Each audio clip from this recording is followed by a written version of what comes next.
আপনারা সবাই রেডি তো? রেডি না হলে তো আপনারা খেলা শুরু করবেন, তাহলে হুদাই জিগান খেললি গা। তুই একদম ঠিক কইছিস সুগা, আমি সব সময় ঠিক কথা কই, মানে প্রশংসা করলেও দোষ হয়ে যায় গা। আপনারা একটু বেশি কথা কন। লন দেখেন কে কোন ছবি চয়েস করবে। ওমা সবগুলাই তো কঠিন। এই আমারে সহজ দিকে দিস তো, সবচেয়ে সহজ নিব আমি।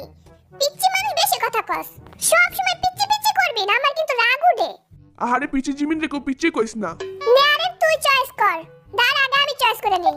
হাই হাই মোবাইলে দিয়ে কাজ করে না। এই আরে মে ফোন নষ্ট করছে। ওই যে আমি ছুইলাম না ফোন, আমি নষ্ট করলাম না। লন সম্মানের সাথে পাড়া এদিকে দেন। ভাই আমার কি সইব না তো? আরে কি সইব না, দেন তাড়াতাড়ি। ভাই দেখেন জিমিন জানি দুই টুকরা না হয়ে যায়। ভালোই তো, তাইলে আমরা দুইটা জিমিন পামু। আরে ডরাইস না, জিমিন দুই টুকরো হইব না, দুই টুকরো হইব জিমিন।